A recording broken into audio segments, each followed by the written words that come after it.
All right, so let's have a little real talk when it comes to how things went for the New York Giants in 2024. When your quarterback options are Daniel Jones, yes, that Danny Dimes, Drew Lock, and Tommy DeVito, how exactly do you think this is going to go other than really poorly? Right? Right? I mean, everybody knew apparently except the Giants that Danny Dimes was no fucking good. And I still think one of the striking, telling things was when General Manager Joe Shane is sitting in his office and he's got like his family there, and his one son's telling him to take Jaden Daniels. Now it's easier said than done, right? Because they were going to be able to move up to pick 2, and you could tell he wasn't really vibing with it. The whole Saquon Barkley negotiations and how that played out. And one of Joe Shane's big things he said was, well, why are we paying Daniel Jones all this money, and then we're going to pay Saquon Barkley all this money, and then you turn around and the Eagles do just that. They're paying Jalen Hurts even more money. They pay Saquon Barkley, and they win a Super Bowl. Like, pretty big damning statement on that Giants front office. Whoopsie daisies, right? And when you look at that quarterback room, you're like, okay, now it makes sense, and you understand why they finished 3-14. Bad teams, bad quarterback play, bad general manager. You have to say it at this point. Bad general manager, bad results, big surprise. And their offense was pretty brutal last year, like 31st in points scored, 30th in yards. Like, yikes, right? I mean, how do you sit there and have an offensive-minded guy as your head coach and your offense absolutely sucks? You had 5 games where your offense scored less than 10 points. I mean, granted, part of it was you released Daniel Jones in midseason after benching him, and he requested his release, but golly, like, you really thought going into the season with him as the primary guy was the answer? You're fucking insane. You're absolutely insane. And it bore out that way, right? And you really wonder if the Giants will ultimately regret having passed on taking like a Michael Penix Jr. or a J.J. McCarthy or a Bo Nix when they were sitting there at the 6th overall pick, and all 3 of those guys were there last year's draft. They didn't take them. It's whatever. But yeah, their offense was really bad, but their defense stunk too. Like, they did their part to suck cock as well. They were 21st in points scored and 24th in yards allowed. They weren't quite the glory hole that the offense was. They were pretty bad nonetheless.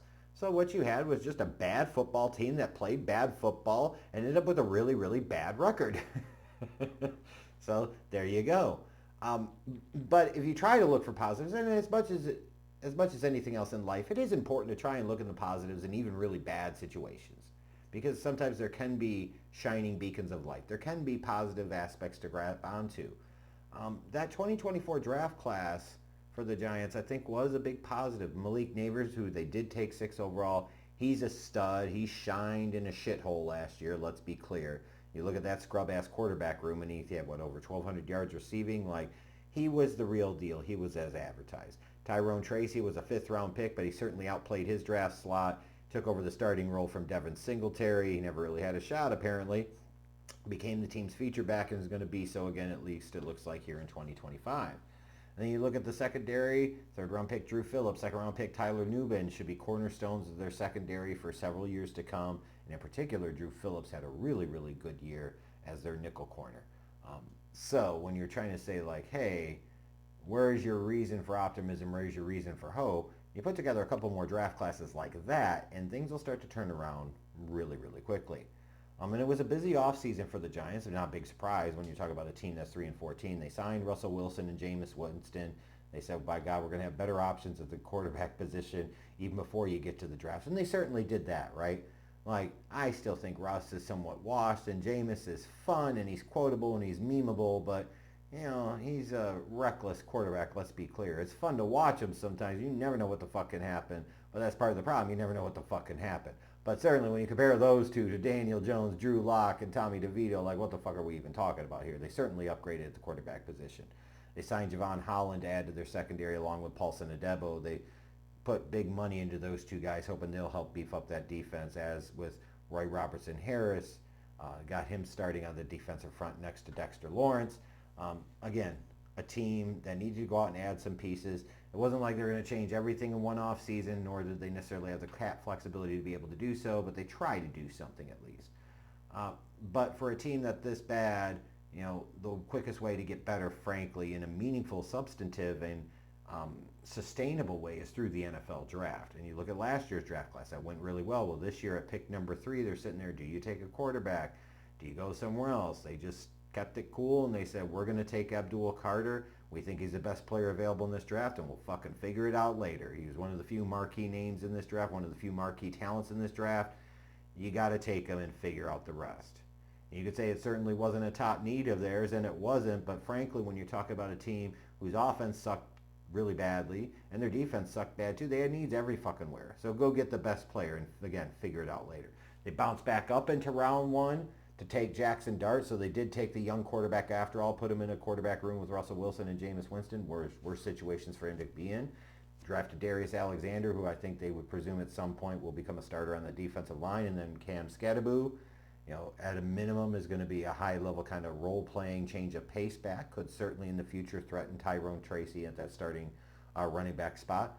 But there's a draft right there where you look at 3 to 4 guys that could be future cogs in what this New York Giants team does if they get successful in the future, even though I think they're a long, long way for that.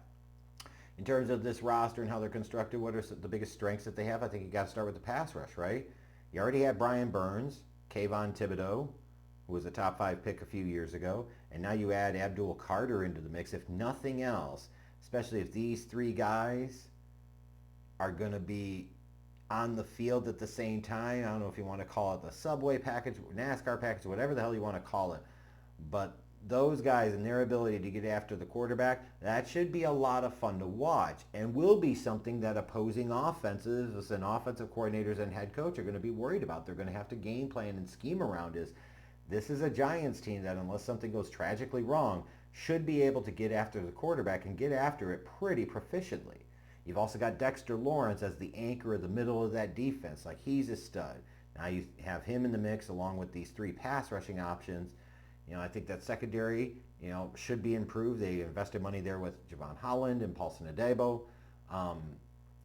Mentioned before Tyler Nubin and Drew Phillips from last year's draft class, and Deontay Banks can progress a little bit. That could be a strength of this team, a strength of this defense. And then you look at the offense and you say Malik Neighbors, they've got at least one stud there.